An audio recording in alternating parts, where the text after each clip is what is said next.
안녕하세요. 서울에 살고 있는 40대 쌍둥이 엄마입니다. 평소에 사연 열차를 들으며 육아 스트레스를 날려버리곤 하는데요. 사연을 들을 때마다 매번 떠오르는 사람이 있어 감정이입이 되더라고요. 그래서 사연의 주인공이 복수에 성공할 때면 함께 통쾌한 시간을 보내고 있습니다. 이렇듯 여러모로 좋은 시간을 만들어주던 사연 열차에 제 사연이 소개된다고 생각하니 정말이지 가슴이 설레우는군요. 고민 끝에 보내신 사연인 만큼 최선을 다해 이야기를 풀어볼 테니 끝까지 함께 해주세요. 그러면 시작해 보겠습니다. 저와 남편은 결혼한 지 5년이 된 부부였어요. 연애까지 치면 10년 가까이 된 저희 부부는 가벼운 의견 대립을 제외하곤 제대로 된 부부싸움도 해본 적이 없는 화목한 사이였죠. 남편은 배려심이 깊었고 저에겐 세상 누구보다 다정한 사람이었죠. 그리고 그런 남편을 너무나도 사랑했고요. 이런 저희에게도 걱정거리가 있었는데 그건 바로 아기였죠. 처음 2년은 신혼생활을 즐기기 위해 미뤘지만 그 후 3년 동안은 열심히 노력했는데도 임신이 잘 되지 않더라고요. 힘겹게 임신하면 유산을 해버렸고 그런 과정 속에 저희는 점점 기대를 접었어요. 그리고 5년이 되던 해에 남편이 결심을 했는지 이렇게 말하더라고요. 여보, 우리 이제 아기는 포기하는 건 어때? 응? 당신 많이 힘들어? 기다리는 것도 지치는 일이긴 하지. 그것도 그렇지만 난 당신이 더 걱정이야. 아기가 있으면 좋긴 하지만 사실 우리 지금도 충분히 행복하잖아. 이 행복한 시간들을 임신 때문에 기대했다가 실망했다가 하는 게 아깝다는 생각이 들어. 내가 힘든 건 둘째치고 당신이 너무 힘들어하는 것도 더는 보기 싫고 말이야. 그건 그렇지만 당신 정말 괜찮겠어? 당신 아기 가지고 싶어 했잖아. 아기는 나만 가지고 싶어 했나? 당신도 마찬가지잖아. 설사 나만 원했다고 해도 난 아기보다 당신이 더 중요해. 그러니까 이쯤에서 포기해도 난 정말 괜찮아. 우리 이제 임신 걱정은 묻어두고 지금까지 그래왔던 것처럼 신혼 기분 내면서 살자. 고마웠어요. 사실 포기하자는 말을 여자가 하는 것은 참 힘든 일이라고 생각해요. 그런데 남편이 먼저 이런 이야기를 꺼내주고 위로해주니 마음이 한결 편안해지더라고요. 남편의 말에 따르기로 했고 더는 임신만을 위해 마음을 졸이며 좌절하는 일은 없어졌어요. 하지만 저희만 포기했다고 해서 다가 아니더라고요.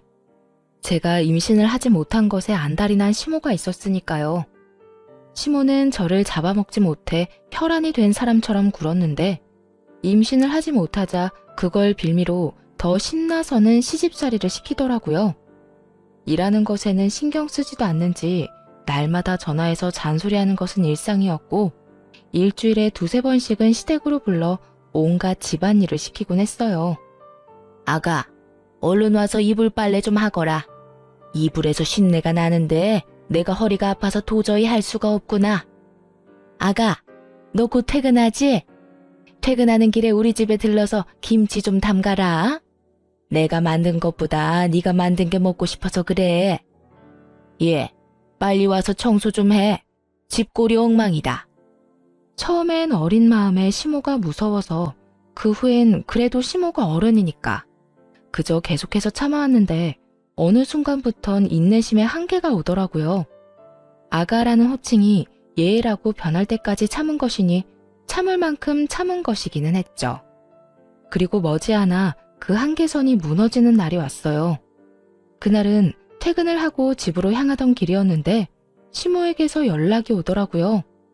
설마 하는 마음에 전화를 받은 것이 꺼려지긴 했지만 한번 전화를 걸면 받을 때까지 하는 시모를 알기에 전화를 받을 수밖에 없었죠. 네, 어머님. 전화를 왜 이렇게 늦게 받는 거야? 너 어디니? 집이니? 아니요, 지금 거의 다 왔어요. 왜 그러세요? 아직 밖이구나? 마침 잘 됐다. 지금 당장 장 좀 봐서 우리 집으로 오거라. 지금이요? 왜요? 무슨 일 있으세요? 무슨 일 있으니까 널 부르지. 내가 심심해서 널 부르겠니? 너 내 친구들 알지? 친구들이 우리 집에 온다고 했었는데 내가 깜빡했지 뭐니. 저녁 시간대니 맨입으로 보낼 수도 없고 그렇다고 배달 음식 시켜 먹이면 뒤에서 날 얼마나 흉보겠어? 이제 네가 지금 당장 우리 집에 와야 하는 이유 알겠지? 알았으면 잔말 말고 얼른 와. 네? 지금이요? 같은 말 반복하게 할래? 아, 오면서 돈도 좀 뽑아서 봉투에 담아오고. 친구들 보는 앞에서 내 용돈도 좀 줘야 내가 기가 살지. 그렇지 않아도 남들 다 있는 손주 하나 없다고 애들이 얼마나 불쌍히들 보는데 네가 그 정도는 해줘야 내가 고개라도 들고 다니지 않겠니? 그날따라 시모의 한마디 한마디가 얼마나 제 가슴을 후벼 파는지 도저히 듣고만 있지 못하겠더라고요. 평소에도 남편에게 이런저런 핑계로 돈을 뜯어가고 있다는 걸 잘 알고 있던 터라 이대로 넘어가면 안 되겠다는 생각이 들기도 했고요. 저 못 가요, 어머님. 뭐? 너 지금 뭐라고 했니? 못 온다고? 네, 저 못 가요. 지금 집에 다 오기도 했고 저도 사람인지라 피곤하네요. 그리고 앞으로 이런 식으로 막무가내로 부르면 못 갈 예정이니 어머님도 그런 줄 아셨으면 하네요. 평소 시모에게 불만을 털어놓은 적이 있긴 했지만 이런 식으로 단호하게 말을 한 적은 처음이었어요. 전혀 예상치 못했던 반응이었는지 시모도 당황한 듯 말까지 더듬거리더군요. 그러면서도 어떻게 해서든 저의 길을 죽이려고 애쓰더라고요. 너 지금 네가 뭐라고 하는 줄이나 알고 짓거리고 있니? 애도 못 낳아서 집안 대를 끊어먹은 것이 뭘 잘했다고 시험이 말에 온다 간다 말대꾸야. 넌 그냥 내가 오라고 하면 오고 가라고 하면 가면 되는 거야. 어머님, 저 어머님 며느리지 어머님 종 아니에요. 그리고 애 하나 못 낳는다니요? 엄연히 따지면 그게 제 잘못도 아닌데 어머님은 왜 늘 그런 식으로 말하세요? 병원에서도 저희 둘 다 몸에 아무 이상 없다고 했고 저희도 이때까지 많이 노력한 거 누구보다 더 잘 아시잖아요.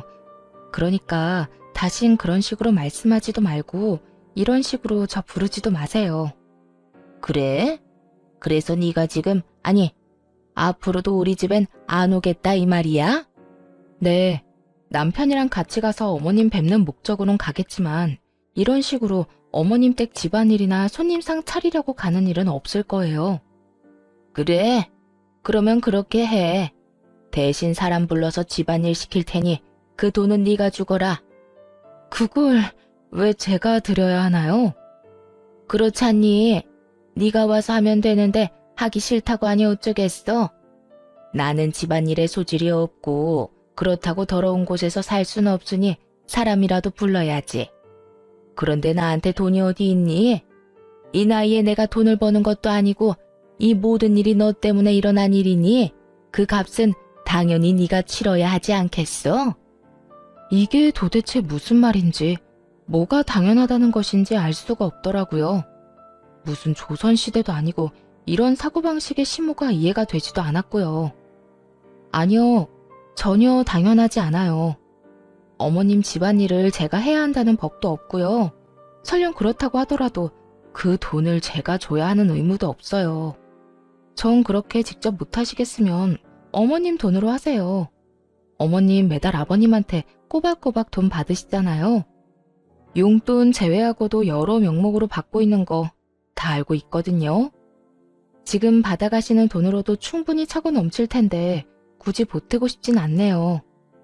처음 말을 꺼낼 때만 해도 전화를 들고 있는 손이 떨릴 만큼 무섭고 긴장됐는데 막상 입을 열기 시작하니 술술 잘도 나오더라고요. 그만큼 쌓였던 것이 많기도 했다는 뜻이겠죠.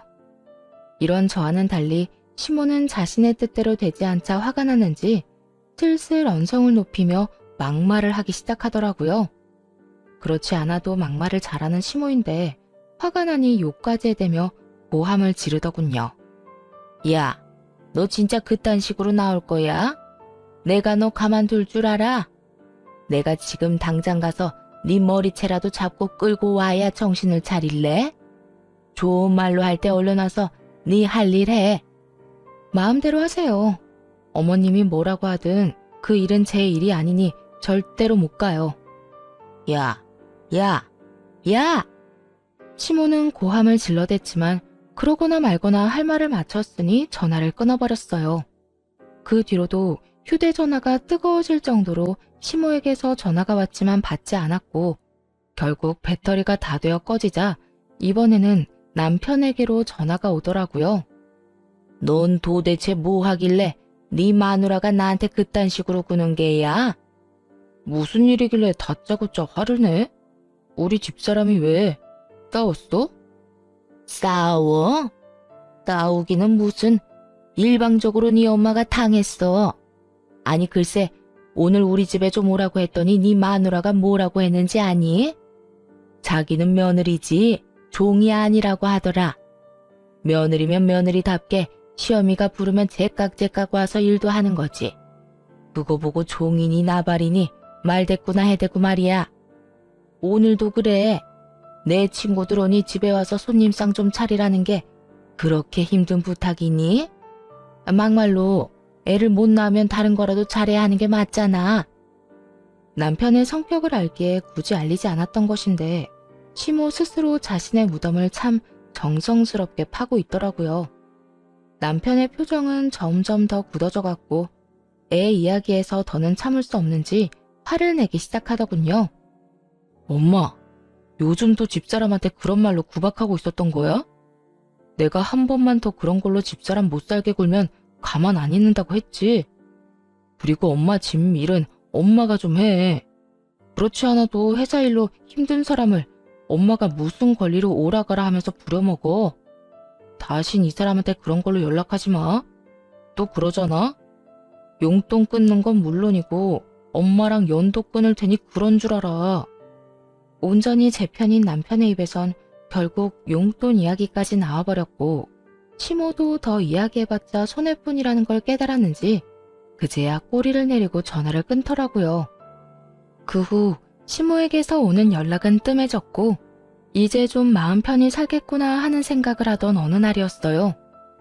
퇴근하기가 무섭게 집으로 돌아오던 남편은 어느 순간부터 귀가가 늦어지기 시작하더니 날마다 새벽녘에나 집으로 돌아오더라고요. 이유는 회사에 일이 많다는 것이었는데 아무리 일이 많다고는 해도 새벽까지 일을 한다는 것이 의심스러웠죠.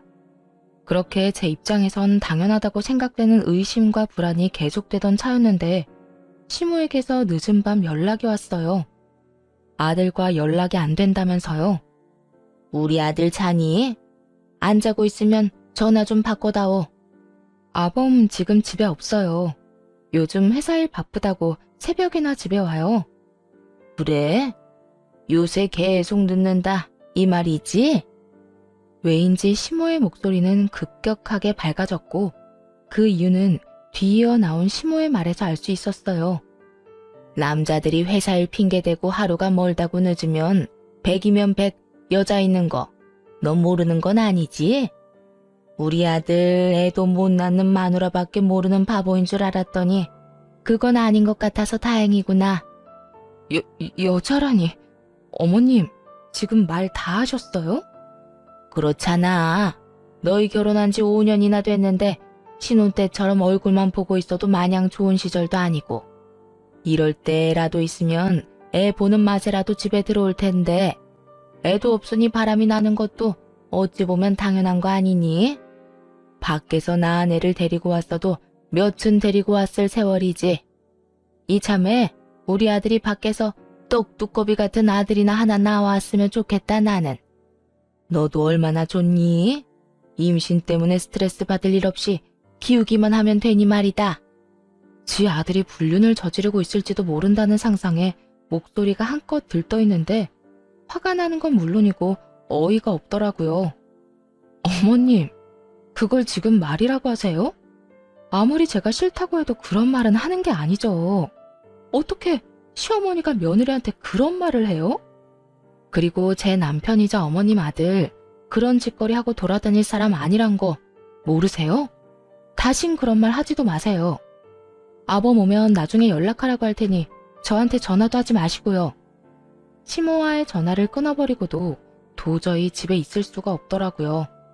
시모의 말처럼 남편이 외도를 하고 있다고 생각하는 것은 아니었지만 정말 일을 하는 건 맞는지 제 두 눈으로 확인해야만 할 것 같았어요. 그래서 남편의 회사로 향했고 문이 잠긴 회사 앞에서 희망은 무너졌습니다. 남편은 거짓말을 하고 있었고 집으로 돌아와 여러 가지 생각에 눈물이 나더라고요. 그럴 리가 없다고 남편을 믿으면서도 시모의 말이 귓가에 맴돌았고 굳건히 잠긴 회사 문이 떠올라 복잡한 마음이었어요. 그렇게 울고 있는데 남편이 잔뜩 지친 모습으로 들어오더라고요. 아직 안 잤어? 먼저 자고 뭐야? 당신 울어? 왜 울어? 무슨 일 있어? 무슨 일은 당신이 있겠지? 당신 도대체 요즘 뭐 하고 다니는 거야? 어? 나 일이 바쁘다고 그랬잖아. 일? 아까 당신 회사 다녀왔거든? 불도 다 꺼지고 문도 다 잠겨있던데 일은 무슨 일이야?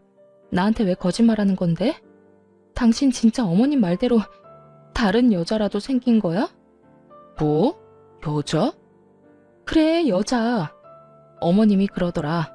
내가 애 하나 못 낳아서 당신이 밖으로 눈 돌리는 거라고.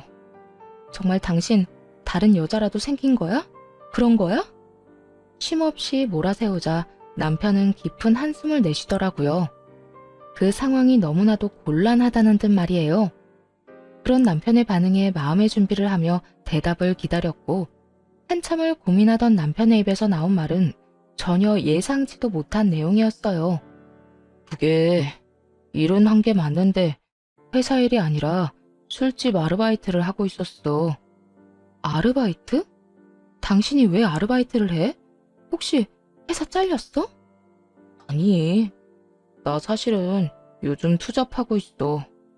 그게 당신 출퇴근할 때마다 버스 지하철 갈아타느라 많이 힘들어하잖아. 그래서 차 사주려고 돈 모으고 있었는데 하루라도 더 빨리 사주고 싶어서 퇴근하고 할 수 있는 아르바이트를 하고 있었어. 당신한테 사실대로 말하면 반대할 게 뻔해서 거짓말했던 거야. 미안해, 당신 속여서. 남편은 평소 버스와 지하철을 환승하며 힘들게 출퇴근을 하는 저를 위해 차를 사주고 싶다며 회사 일을 마치고 술집 아르바이트를 하고 있었다고 하더군요. 남편의 말을 듣고 나서야 눈에 보였어요. 충혈된 눈과 상의에 튄 국물 자국들, 그리고 피곤함에 찌든 얼굴이 말이에요. 끝까지 믿어주지 못했다는 미안함과 이토록 나를 사랑해주는 사람이 있다는 것에 대한 고마움, 여러 가지 감정이 복받쳐 계속 눈물이 나더라고요. 그런 저를 안고 남편은 어쩔 줄 몰라 하며 미안하다는 말만 반복했고요.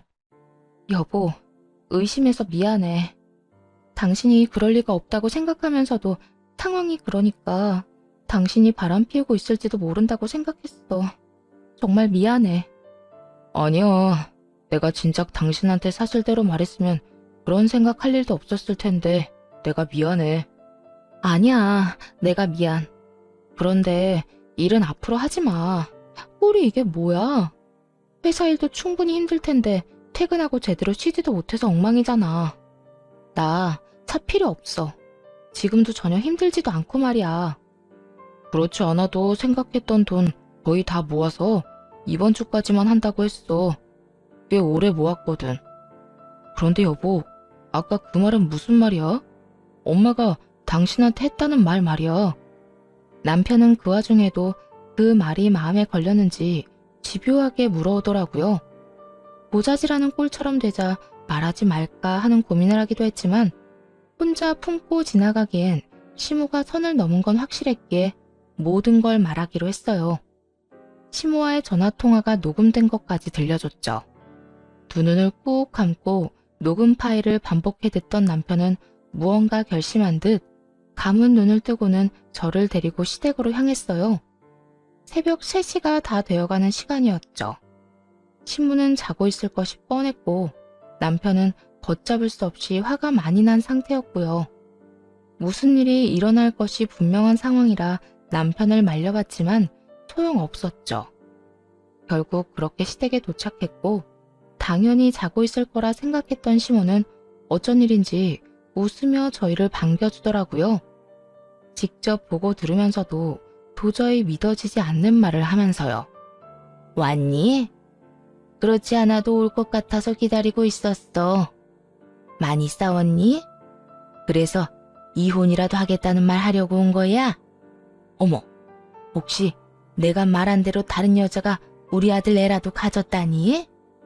들뜬 목소리로 말도 안 되는 말을 해대는 시모를 보며 저보다는 남편이 더 큰 분노를 느끼는 듯 했어요. 제 손을 꽉 잡은 손이 떨리고 있었거든요. 엄마, 그게 무슨 말이야? 어떻게 친엄마라는 사람이 그런 말을 웃으면서 그런 목소리를 할 수가 있어? 나 결혼한 유부남인 거 몰라? 뻔히 아는 사람이 다른 여자한테 내 애가 있냐는 말을 그렇게 아무렇지도 않게 할 수가 있느냐고. 그것도 이 사람이 여기 이렇게 있는데. 아니면 아닌 거지. 왜 화를 내고 그래? 내가 뭘 그렇게까지 잘못했다고? 엄마가 무슨 잘못을 했는지 모른다는 게 제일 큰 잘못인 거 몰라? 엄마가 이 사람한테 그런 말 하면 이 사람 상처받아. 이 사람 가슴에 대못 박는 거라고. 엄마는 우리가 이혼이라도 하길 바라는 거야? 정말 그런 거야? 이혼까지는 아니더라도 밖에서 애는 낳아왔으면 했지. 자진 멀쩡한 우리 아들이 애 하나 못 낳아서 마음고생을 그리도 하는데 내가 그런 마음이 안 생기겠냐고. 나라고 오죽했으면 그렇겠어? 힘들어도 우리가 더 힘들고 아기를 원해도 우리가 더 원해. 그러니까 엄마까지 나서서 그런 말로 집사람 상처 주지 마. 그리고 나 밖에서 여자 만나고 돌아다닌 거 아니고 일했던 거야. 이 사람 출퇴근하느라 고생하는 게 싫어서 차라도 한 대 사줄까 해서 회사 끝나고 아르바이트 했던 거라고. 그러니까 다신 그런 생각도 하지 말고 입에도 올리지 마. 남편의 잔소리가 이어지자 귓등으로 듣지 않던 시모는 돈 이야기가 나오기 시작하자 눈을 반짝이며 남편을 바라보기 시작했어요. 평소 시모가 돈 타령에는 도가 텄다는 걸 익히 잘 알고 있긴 했지만 그날은 정말 대단하다는 생각이 들 정도로 상식 밖의 논리를 내세우며 돈 타령을 시작하더군요. 잠시만. 그러니까 바람을 피우고 돌아다닌 게 아니라 네 집사람 차 사주려고 다른 일을 하고 있었다. 이 말이야? 그래. 3천만 원 정도 모아서 이제 그만두려고 했었는데 엄마가 괜한 소리 하는 바람에 다 망쳤다고. 하여튼 앞으로는 나하고 이 사람 사이 이간질하는 짓 좀 하지 마. 이게 뭐야? 이 새벽에. 너 진짜 미쳤니? 그 많은 돈을 왜 전현한테 쓰는 거야? 저게 시집와서 한 게 뭐가 있다고.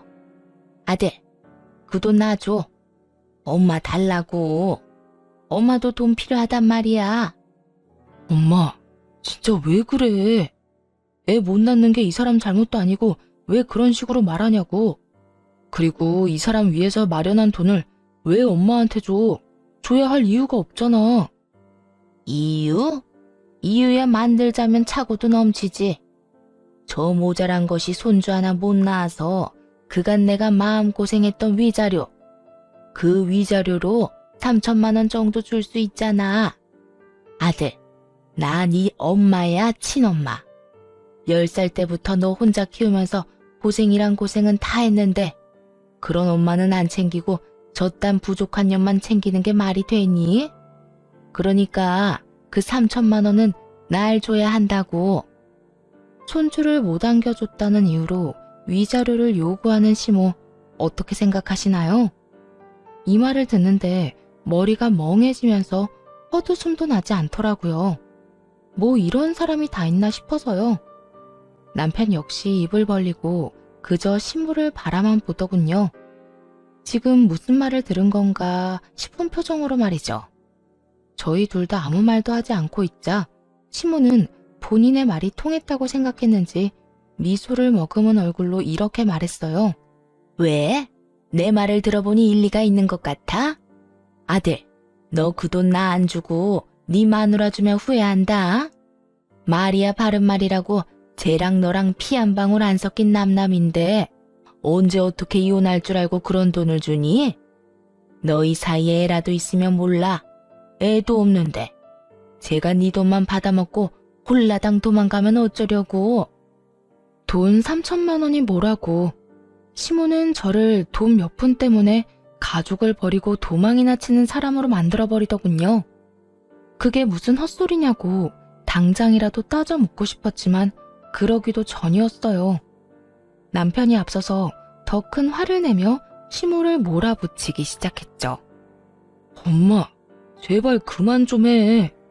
내가 여기 오면서도 엄마 얼굴 보면서도 계속 고민했는데 방금 엄마 말 들으니까 결심이 섰어. 우리 이제 보지 말고 살자. 영 끊고 살자고. 무슨 사단이 나도 크게 나겠다 싶긴 했지만 연을 끊자는 말까지 나올 거라곤 생각지도 못했어요. 부모와 자식 간은 천륜이라는데 그 천륜을 끊는다는 것이 말처럼 쉬운 일은 아니니까요. 하지만 남편의 뜻은 완고해 보였고 시모 역시 그 완고함을 눈치챈 듯 급하게 남편을 달래보려 애쓰더군요. 아들, 갑자기 그게 무슨 말이야? 연을 끊자니. 이 세상에 가족이라고 너하고 나뿐인데 그런 너랑 내가 어떻게 연을 끊고 살아? 이 엄마는 너 없이는 못 살아. 내가 없으면 못 사는 게 아니라 내 돈이 없으면 못 사는 거겠지.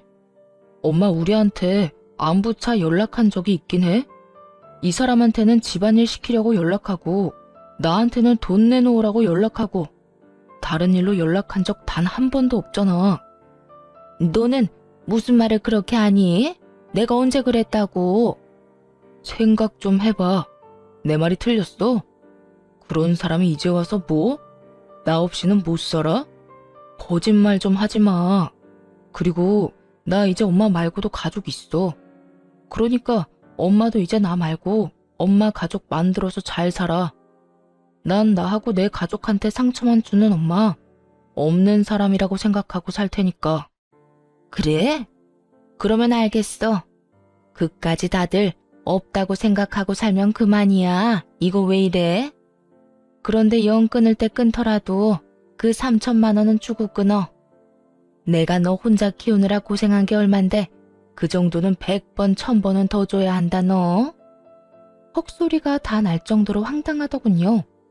그렇게 하나뿐인 핏줄이라고 강조할 때는 언제고 연을 끊자는 상황에서도 아들을 다시 못 보는 것보다 3천만 원을 잃을까 더 노심초사하는 모습이라니. 남편은 깊은 배신감을 느끼는 듯했고 높아질 대로 높아진 언성에서 느껴졌죠. 3천만 원? 내가 왜? 길거리에 버리는 난이 있어도 엄마한테는 안 줘. 키워준 값은 20살 이후부터 번 돈으로 다 갚았고 우리 사이에 돈이 오가야 한다면 엄마가 집사람 불러다가 부려먹은 값이랑 집사람 가슴에 못 박은 위자료를 줘야 할 건데 그렇게까지 한번 해볼까? 야, 너 진짜 엄마한테 이렇게까지 할 거야? 어쩜 이렇게 냉정하게 구니? 엄마야말로 우리가 어떻게 이렇게까지 하는데? 나한테 돈 맡겨놨어? 이 사람한테 받지 못한 빚이라도 있어? 그렇지 않고서야 아들이 인연을 끊자는데 어떻게 끝까지 돈 타령만 할 수가 있어. 진짜 엄마라는 사람 질린다 질려. 다신 보고 싶지도 않아. 앞으로 다신 연락하지 마. 아니, 마세요. 찾아오지도 마시고요. 그러면 사시는 동안 평안하세요. 시모는 집을 나서는 남편과 저를 붙잡으며 돈 타령을 해댔지만 그런 시모를 냉정하게 뿌리치고 집으로 돌아왔습니다. 그 후 남편은 번호를 바꿔버리고 곧 저희는 다른 곳으로 이사했네요. 마침 전셋집 계약도 만료되던 터라 차를 대신 회사와 가까운 곳으로 이사를 하기로 한 거죠. 그렇게 새로운 곳에서 새 출발을 하게 되자 시모의 존재를 잊고 살 수 있었어요. 처음엔 온갖 방법을 써서 연락을 취해오던 시모도 점차 연락을 하지 않게 되었고 이렇게까지 하는 게 정말 맞는 것인가 하는 생각도 점차 흐려지며 그렇게 2년이란 시간이 지난 어느 날이었어요. 어느 날 모르는 번호로 연락이 오더라고요. 다름 아닌 시모였습니다. 병원에 입원했다고 하대요. 그렇게 술을 끼고 살더니 결국 간암 말기 판정을 받았다고 하더군요. 다 죽어가는 목소리로 그간의 이야기를 풀어놓던 시모는 이내 본격적으로 전화건 목적에 대해 말하기 시작했죠. 그래서 말이다, 아가. 네가 네 남편 좀 잘 설득해주면 안 되겠니? 무슨 설득이요? 내가 이때까지 말했잖아. 내가 간암 말기라고. 의사 말로는 이식도 힘들 거라고 하긴 하는데 사람 일이란 게 또 모르는 일이고, 이식을 해서 하루라도 더 살 수 있으면 그건 하는 게 맞는 거 아니겠니? 그러니까 내 아들한테 네가 설득 좀 해주려무나. 내 아들이지만 내 말보단 네 말을 더 잘 듣잖니.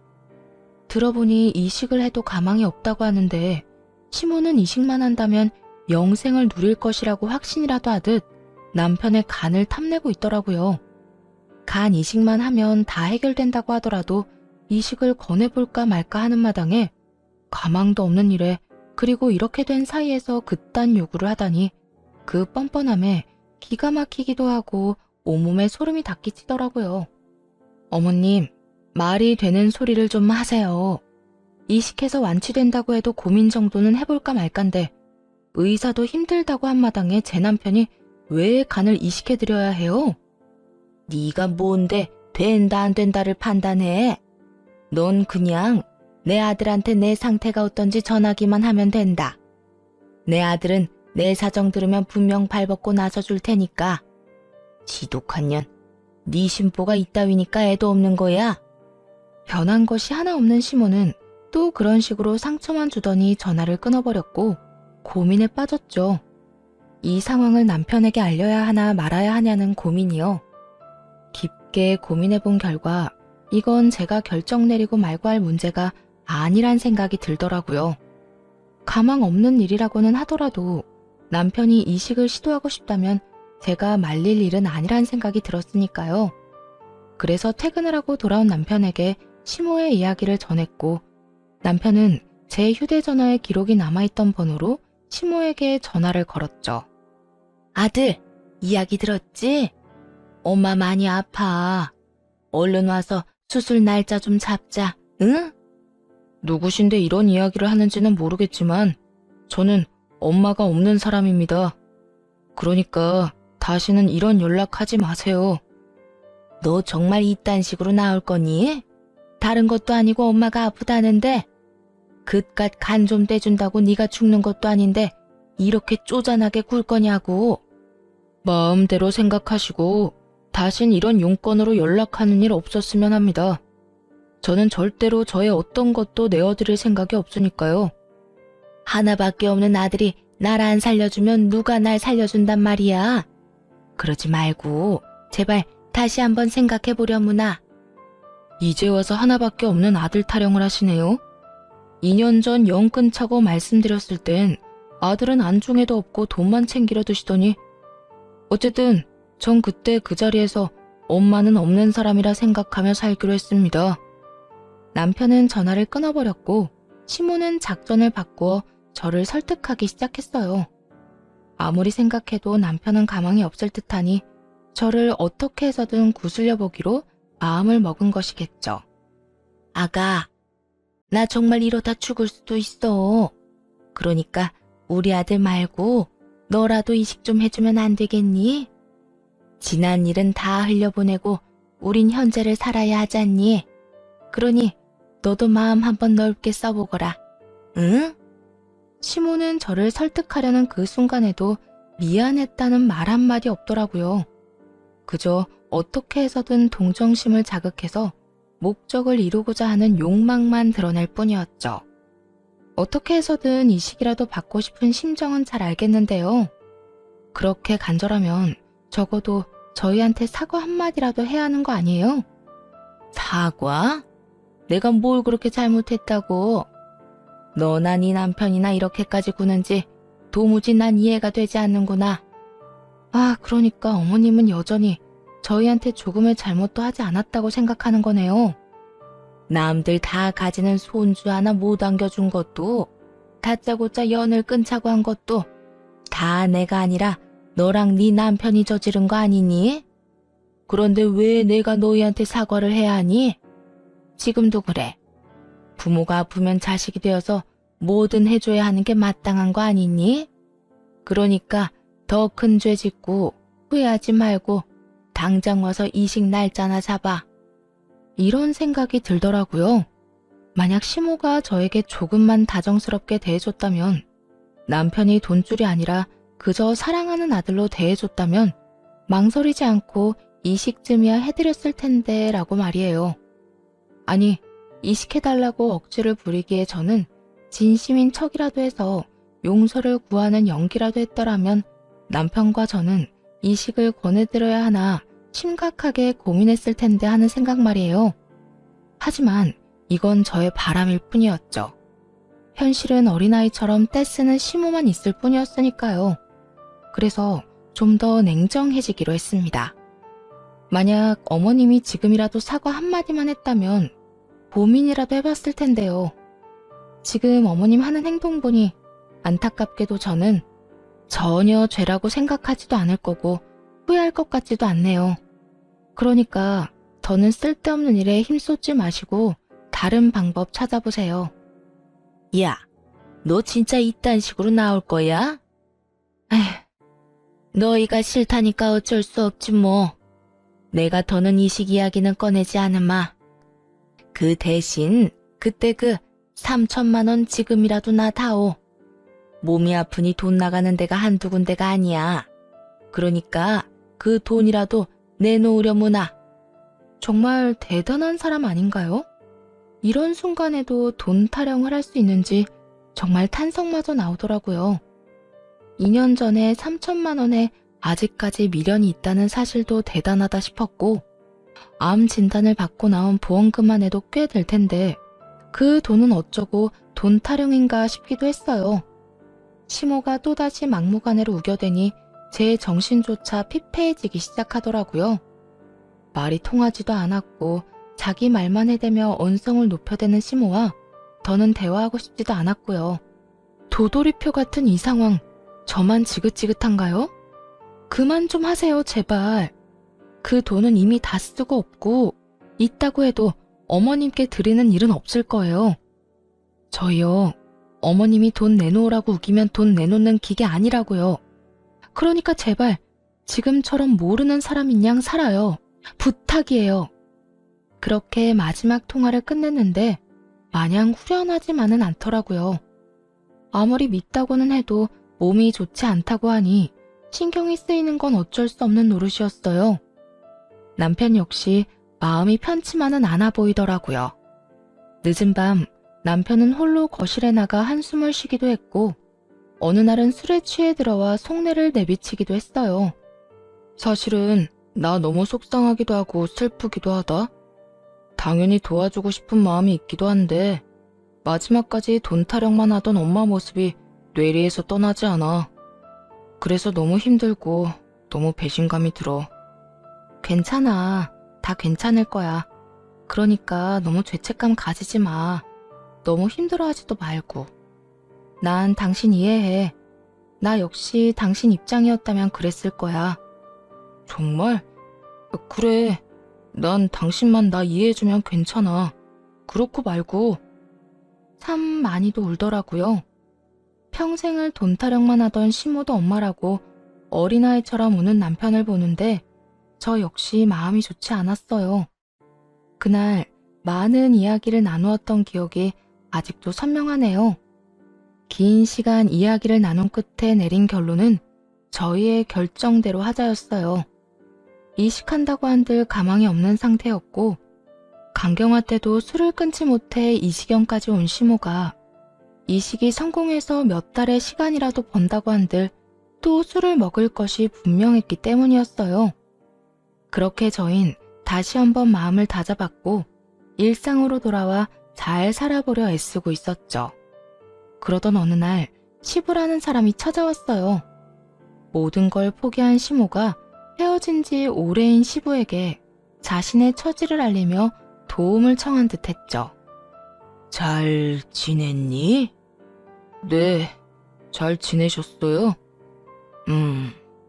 난 뭐 그런 대로 지냈다. 참 이상하더군요.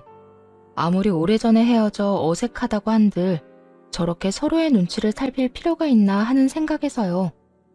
거기에다 닮은 구석이 하나 없다는 점도 이상했어요. 그저 그렇게 이상하다고 생각할 뿐 다른 사연이 있을 거라 상상치도 못했는데 두 사람은 제가 전혀 생각지도 못했던 이야기를 꺼내기 시작했어요. 너 그렇게 사라지고 내가 얼마나 섭섭했는 줄 모른다. 그러셨어요? 저는 속 시원하다고 생각하실 줄 알았어요. 제가 친자식이 아니란 걸 다 아셨잖아요. 그래, 알았지. 그래도 내가 널 친자식으로 알고 내 품에서 키운 게 10년이야, 이 녀석아. 그런 내 아들이 하루아침에 사라졌는데 걱정하지 않았겠어? 낳은 정보다 키운 정이라고. 그 여자 생각을 하면 이가 갈리는데 네 생각만 하면 그립고 섭섭하고 그랬어. 저도 사실은 아버지 생각 많이 났었어요. 그립기도 했고요. 들어보니 시모는 시부에게 남편이 시부의 자식이라 속이곤 결혼을 했었다고 하더군요. 그렇게 남편과 시부를 속이고 10년을 지내다 우연찮게 그 사실을 들키게 되었고 시모는 남편을 데리고 야반 도주를 해버렸던 것이었죠. 시부는 현재 재혼을 해 다른 분과 살고는 있지만 슬아의 자식은 없었으며 여전히 남편을 그리워하고 있다며 눈물을 훔치셨어요. 남편 또한 그런 시부의 사랑에 눈물을 흘렸고요. 이야기 들어보니 네 엄마 많이 아프다고 하던데 넌 괜찮니? 날 찾자마자 네 엄마가 다짜고짜 너랑 네 집사람 욕을 얼마나 하는지 네 걱정이 돼서 널 찾지 않을 수가 없었다. 가망도 없는 일에 괜히 네 몸이나 축내는 결정을 내릴까 봐서 말이다. 어떻게 된 사람이 세월이 그렇게나 흘렀는데도 욕심이 그렇게도 흘러넘치는지. 정말 그때 네가 아니었다면 진작 이혼했었을 게야. 그러셨어요? 그렇지 않아도 엄마 때문에 정신없긴 했었어요. 이식 때문에 고민도 많이 하긴 했는데 하지 않기로 했고 그렇게 말도 전했고요. 그래, 잘했다 잘했어. 내가 병원에 알아봤는데 병원에서는 안 된다고 했는데도 네 엄마 욕심에 너를 그렇게 못살게 굴었다고 하더구나. 병원 가보니 몰래 술까지 사다 먹었는지 술 냄새가 얼마나 나는지. 하여튼 너만 건강하고 너만 괜찮다면 됐어. 시부는 혹시라도 남편이 이식을 해주는 멍청한 결정을 내렸을까 싶어 단숨에 남편을 찾아왔다고 하시더라고요. 남편의 말을 들은 시부는 안도의 한숨을 내쉬며 다시금 남편의 손을 꽉 잡아주셨어요. 그간 고생했다고 하는 마음이 저에게도 전해질 만큼 따뜻하게 말이에요. 그렇게 한바탕 눈물의 재회가 끝나고 시부는 조심스럽게 말을 건넸어요. 아들아, 아까 말했다시피 집사람 자궁에 문제가 있어서 여생을 집사람과 나 이렇게 둘만 살았단다. 그래서 우린 지금이라도 멋진 아들이 필요한데 너만 괜찮다면 다시 내 아들로 살아주지 않겠니? 아버지, 네, 그렇게 할게요. 감사해요. 이 녀석, 어릴 때도 눈물이 많더니 지금도 눈물이 많구나. 남편은 시부의 품에 안겨 펑펑 울기 시작했고 그런 남편을 시부는 꼭 안아주었어요. 평생 부모 사랑을 제대로 받지 못하고 자란 남편이 드디어 제대로 된 부모의 사랑을 받게 될 순간이었죠. 새롭게 만나게 된 시모는 참 따뜻하고 인성이 착한 사람이었어요. 생판남인 남편과 저를 오래전부터 자식으로 품은 사람처럼 따뜻하게 맞아주시더라고요. 그 덕에 남편과 저는 지난 세월을 위로받는 시간을 보내기도 했답니다. 그 후 얼마 지나지 않아 전 시모가 하늘나라로 떠났다는 말을 들었어요. 시부가 예정을 생각해서 병원비도 결제해주고 다른 금전적인 부분도 도와줬지만 2달 만에 급성 폐혈증으로 돌아가시게 된 거죠. 사망보험금이 있었는데 그건 남편에게 상속되었어요. 그 돈으로 좋은 묘자리도 마련하고 가시는 길 섭섭하지 않게 잘 보내드렸네요. 그렇게 죽은 시모가 기억 속에서 잊혀질 때쯤 시부가 큰 돈을 주시더라고요. 아버님, 이게 무슨 돈이에요? 갑자기 돈을 왜 주세요? 그게 너희 지금이라도 임신 다시 시도해보는 건 어떨까 해서 말이야. 시험관 하는데 돈이 많이 든다고들 해서 미리 이렇게 준비해봤다. 시험관이요? 그래. 너희 아직 나이도 젊은데 이렇게 포기하는 거 너무 아깝지 않니? 애를 싫어하는 애들도 아니고 계속 시도하다가 포기한 거라며. 그땐 여러모로 마음이 편한 상황이 아니었으니 힘들었겠지만 지금은 마음도 편하고 스트레스 받는 일도 없으니 다시 시도해보는 것도 괜찮을 것 같은데 어떠니? 시부의 말을 듣고 보니 일리가 있다 싶더라고요. 임신을 열심히 도전하던 그땐 전 시모의 시집살이 때문에 스트레스가 이만저만이 아니었거든요. 하지만 이 당시에는 이렇게 마음 편히 지냈던 적이 있었나 하는 생각이 들 정도로 몸도 마음도 건강한 상태였으니까요. 시부의 말대로 다시 시험관을 도전했고 바로 쌍둥이를 임신하게 되었어요. 기적처럼 임신에 성공을 하고 난 후에도 걱정은 많았어요. 또 유산의 아픔을 겪을까 봐요. 하지만 그렇게 기쁨과 걱정의 9달이 지나고 지금은 출산을 앞두고 있네요. 노산에다가 쌍둥이라 이것저것 검사할 것도 많고 몸이 무거워 힘든 점도 많았지만 곧 태어날 아가들을 생각하면 입가에 미소가 절로 피어나네요. 저뿐만 아니라 남편과 시부모님들도 늘 웃음꽃이 피어 있고요. 사실 전 시모와 연을 끊을 때까지만 해도 이런 가정을 꾸리고 살게 될 거란 생각도 하지 못했었어요. 남편과 둘만 사는 생활에 불만이 있었던 건 아니었지만 부모님을 모시고 다니는 가족들을 보면 부러운 마음이 생기기도 했거든요. 그랬는데 새로운 시부모님이 나타났고 그런 시부모님의 권유로 저희에게 곧 있으면 쌍둥이까지 생긴다니.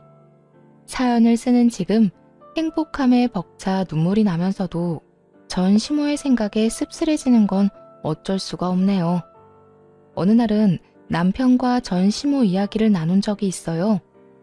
아무리 연을 끊어버렸다고 한들 생각이 나서요. 여보, 어머님 보고 싶진 않아? 엄마?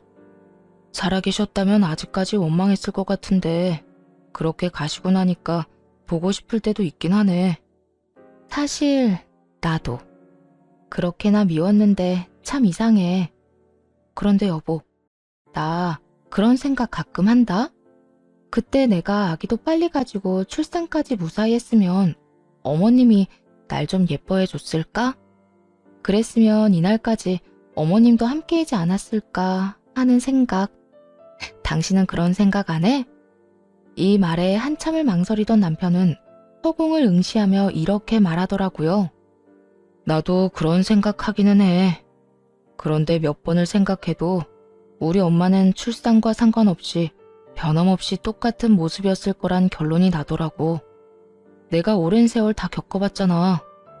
그러니까 당신도 괜한 죄책감 가지지 말고 그저 돌아가신 분 미워하는 마음 없이 가끔 떠오르면 생각하고 그땐 그랬었지 하고 웃어 넘겨버리자.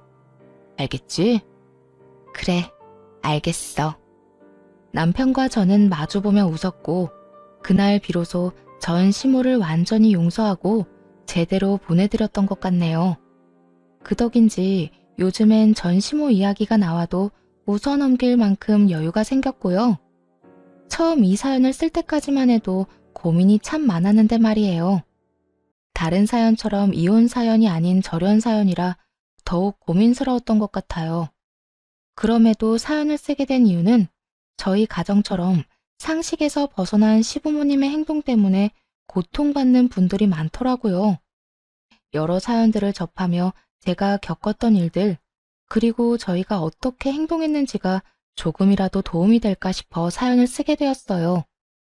부모와 자식 간의 사이가 쉽게 끊을 수 있는 사이가 아니란 걸 누구보다 잘 알지만 그럼에도 아닌 건 끊어내야 더 멀리 더 높이 나아갈 수 있지 않을까 합니다. 그것이 악연이라면 더욱 단호하고 빠른 결정이 필요하지 않을까요? 이로써 저의